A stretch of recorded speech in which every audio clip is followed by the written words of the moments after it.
In part one, we had that amazing demonstration from our strength and conditioning coach, James, on what it is to truly load the shoulders in the direction of force. And if you haven't seen that, that was well worth a watch. In this video, this is much more around golf and the context of the swing and helping you build that level of connectivity that will help your swing become much more predictable and consistent. Of course, one of Pete Cowen's really kind of core concepts that he works with is that idea of equal and opposite. So he uses the towel ringing exercise, that metaphor, ringing the towel to get those equal and opposite forces on the handle, which furthermore are going to encourage that connectivity and that loading around the sort of thoracic girdle, the rib cage and the shoulders. More than that, he also encourages his players to use a cack-handed grip. In his lessons, I'm sure you'd have seen this if you've studied any kind of Pete Cowen, with the intention of having more connectivity and that phrase again, that loading of the shoulders. Now, Pete Cowen got his physiology education from a pioneering biomechanic in Australia called Ramsay McMaster. Sadly, late Ramsay McMaster. Now, our good friend of the channel and top biomechanic in the game, Dr. Mark Ball, also had Ramsay as his mentor. So if anybody is going to understand what Pete Cowen is referring to when he talks about connectivity and loading the shoulders, it's going to be Mark. So let's have a quick conversation with Mark, then we're going to come back here and we're going to do some drills and some simple drills and see if we can encourage that level of connectivity in your swing. Hey Mark, thank you as always for helping us out here. So around that topic of which I think is pretty much Pete Cowen centric. I'm sure lots of other coaches talk about it, but I haven't heard this concept a lot before. Pete Cowen's idea of how the shoulders load. I've spoken to another member of our team, our personal trainer, and he's given us a much wider context of shoulder loading. But in the context of the golf swing, what is loading the shoulders, and what do you think Pete Cowen is getting at here from your perspective as a biomechanic? I think in many cases, I think it's the language used which is what creates the issue. Right. It becomes very ambiguous, and what does it mean, that kind of thing. In essence, anatomically, it really connects back to how the scapula, the shoulder blade, kind of sits and moves with the rib cage. That is more the anatomical definition. So the shoulder blade, the scapula, that kind of triangular bone at the back, how it initially rests on the rib cage. So the scapula is that shoulder blade. The shoulder blade here.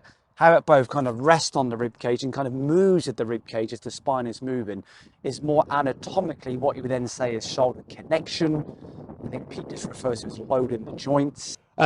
So in short then, I mean, as you said at the beginning, a lot of it comes around to terminology, and for all his genius, I don't think Pete Cowen is especially eloquent in his explanations. How would you describe in a simple way what it is like to load the shoulders, or what we're aiming for? In essence, can you keep the shoulder blade down and keep length in the neck? So if you go to that split-handed drill, for example, typically you'll get that very long from the ear to the top of the shoulder, the AC joint for those who are aware. You'll get more length to that part of the neck, so the scapula stays downwards, right, rather than up. And there we go. I mean, for me, that is enough. So a loaded shoulder is down this way, and a disconnected shoulder would be the opposite. Would be one where the shoulder sort of picks up and out. So there we go. From Mark's perspective, it's mainly around keeping the right shoulder down, keeping the elbow from flying, which lifts the shoulder, and keeping the scapula connected to the rib cage. He talked about length in the neck here, didn't he? So that we don't have any kind of raising up here. Well, that's all very well knowing that, but how do we kind of train that stuff into our golf swing? Well, I don't think we can do that by just thinking about it alone, as much as we might think we are. We're able to do that. So we need some devices, we need some constraints that are really going to help our body kind of move in that direction without too much thinking. And that is where over the years there's been some brilliant swing aids developed. So obviously initially you've got the Cowen left below right drill, and I think that's nice. Obviously you can't really hit balls that way, but then you have a series of training aids. Now I think it probably starts. This for me would be entry level.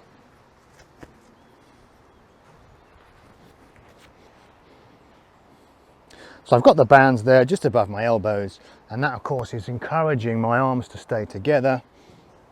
And I know when I use this, I get, obviously initially it's going to feel tight, But in that tightness, I end up rotating my rib cage so much better than I do without. It feels kind of short and awkward. And then when I look at myself on camera, it looks like, you know, a different way to the way I'm perceiving it. It looks tighter, it looks like a better turn, even though it feels kind of restricted. It's just constraining me, you know, making these kind of disconnections and helping me move more efficiently. So the movement feels less, but because it's more efficient, you're actually getting more rotation, less sort of general movement.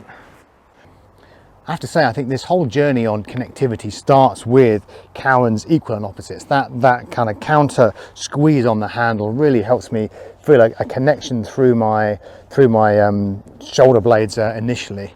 That idea of the thoracic girdle, the rib cage, and the shoulders. So we've got that counter squeeze on the handle, and now if I can rotate and keep the band from sort of being pulled apart, let's see how we do. So these bands are great. I mean, they're only £10. Really simple. Go in your golf bag. And if you find that awkward, as I suspect most of us would do to start with, then just a few half or three-quarter swings are a great way to start.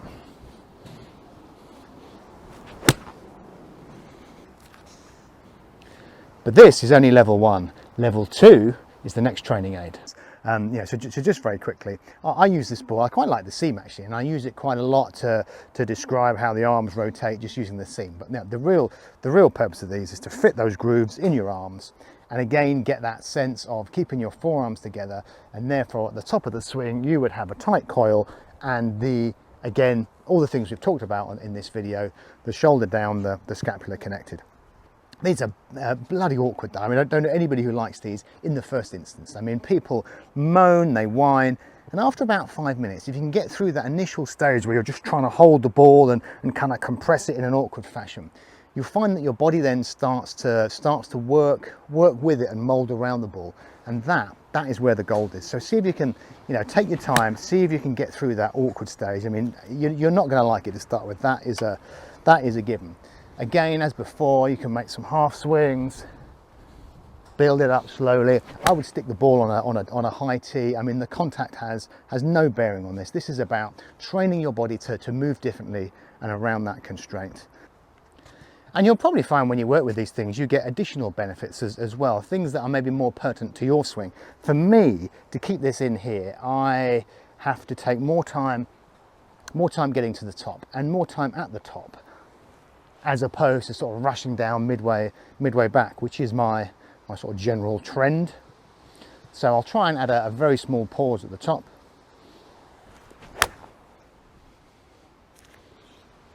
I can never do that. I can never pause at the top. Let's try that again.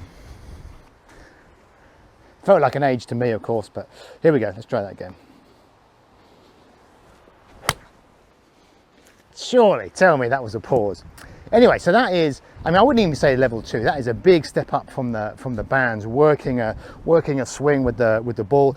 It takes time. It's really awkward to start with, but there's real gold in being able to swing with that ball.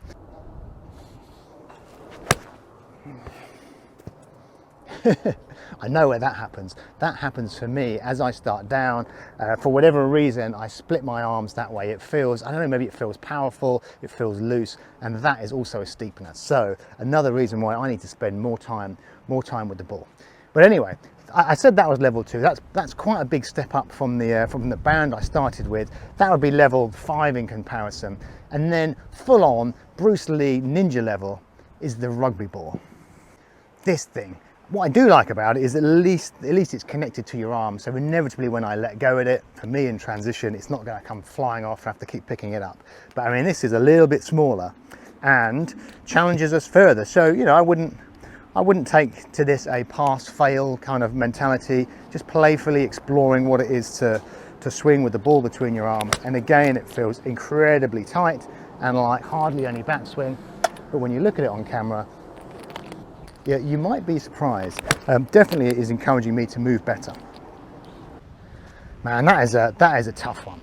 But there we go. We've got three devices that will help, you know, progressively move you in the right direction towards being more connected and stable. I have to say, when I've got these devices on, there's no room for me there to start moving the club in different directions from the top. It's almost as if when I'm loaded and I'm tight, I've just got to start the downswing with a bit of leg motion, a slight drop of the arms, and whatever else happens, it's just a result of being connected, you know, in this manner. And as Cowen himself says, you know, one of his sort of ideas around this is that when you are connected and loaded, there will be less room for you to kind of tug on the handle or pull the handle out of plane. His idea being exactly that: the club will just fall and move with you in a more predictable and consistent manner. Now, the way we use these, I think it's important that we don't do what we generally do with training aids, of course, which is to buy one, give it a go, not see any general improvement, and put it in the garage for weeks. This is about something much bigger than initially your ball striking. This is about forming a new motor pattern. I mean, the whole idea with the constraint is it's encouraging us to move in a completely new and different way, a more efficient way that is probably beyond our conscious control. Hence the importance of having a constraint like this. And a metaphor I always like to use is that of forming a new pathway through the weeds or through the long grass. You know, imagine your normal motor pattern, and then you've got this whole new kind of pattern to make. And each time you tread down that pattern, it becomes more and more secure, and eventually it becomes a pathway with continual repetition. And that's why I think the way we need to use these isn't as a one-off, does it work, does it help me hit it better, but it's something you have as a regular part of your practice, perhaps once a week for 20 minutes, and you'll be surprised. It won't be long before you'll pick one of these up and it will just feel like home, and it will keep your swing moving in that same direction as that new pathway through the long grass. Thank you for watching. I hope you found that interesting. If you want to pick up one of these swing aids, I'll put a link in the description below. There's a small discount code, but it's not about selling you anything, just for kind of ease of sourcing these things. If you haven't seen the first video on Pete Cowen's loading the shoulders, then I'll link that down here. But before I see you next time, practice purposefully, and good luck. Play well.